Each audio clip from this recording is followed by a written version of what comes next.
Now let's talk about HTML elements and their identifiers.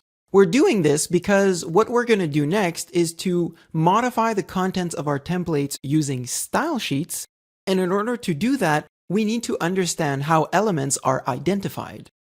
Now, there's actually 3 ways to really tag or select an element on a template. And I don't mean visually selecting it, I mean referring to it from either a style sheet or a script. The first one is by its element name. So, for example, this is a paragraph, and any reference to the P tag, which is the paragraph, will affect any paragraph on your page. Anything that is a paragraph.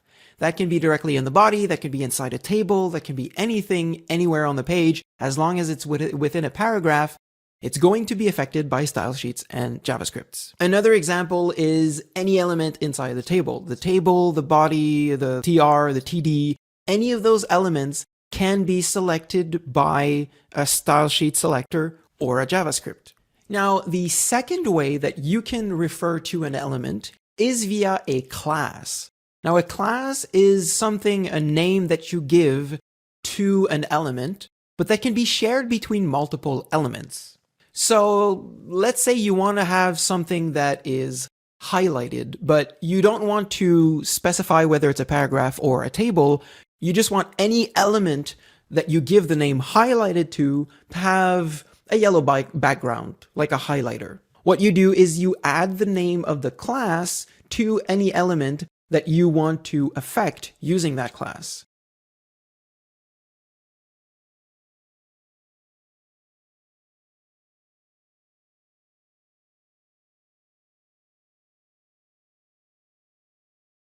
And the last way that we can refer to an element is via an ID.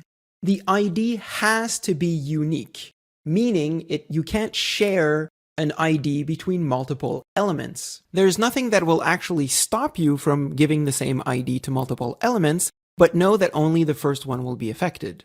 Now, when I say unique, I mean unique per section, meaning if you have 2 sections inside of a print, then you can have the same ID on 2 sections, they will both be affected. Now, referring to elements by their name, a class, or ID is a good way to affect them depending on whether you want to affect one or more elements. However, it does do something about performance, especially when talking about scripts. Essentially, the idea is that if you have a script that has a text selector, what it does is that it does a search and replace for the text to replace it with the variable data everywhere in your template. Now, the bigger the job you have, the bigger the number of templates and the number of pages, the more those microseconds more will add up.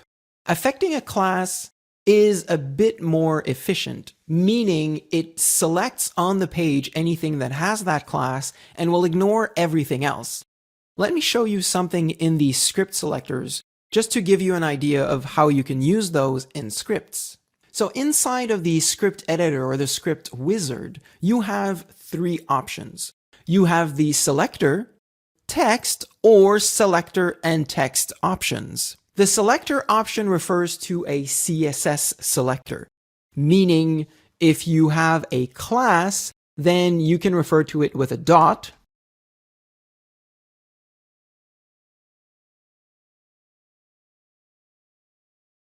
And what we're doing here, of course, it screws up the document a little bit, but both of the elements that I had the highlighted class on are now affected by this script. The other thing you can do is refer to an ID.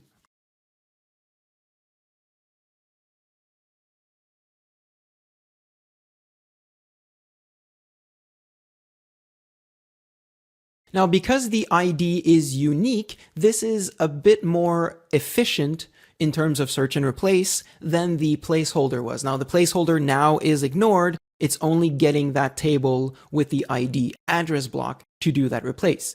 If you put @address@ anywhere else on the page, it will be ignored. Now, the last one is the selector and text, which means that the script will first look at the selector and then find the text within that selector. So if you have a couple of paragraphs with a specific class, and inside of them you have a placeholder, then this will only look for the placeholder within the paragraphs that have the specific class.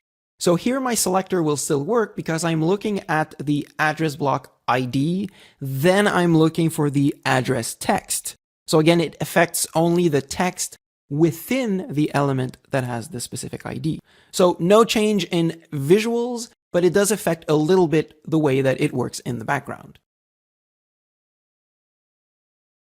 Now, I mentioned also that IDs and classes are affected by style sheets. We have a separate animation on that, but let me very quickly show you, while I have all this set up, what it looks like to change something for a specific style.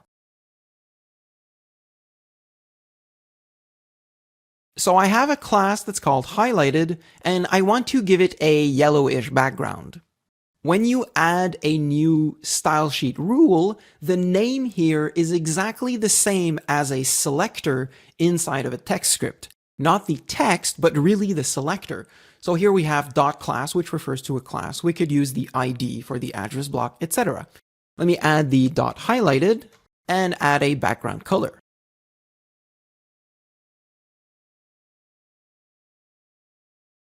And of course, the style sheets can refer to an element name.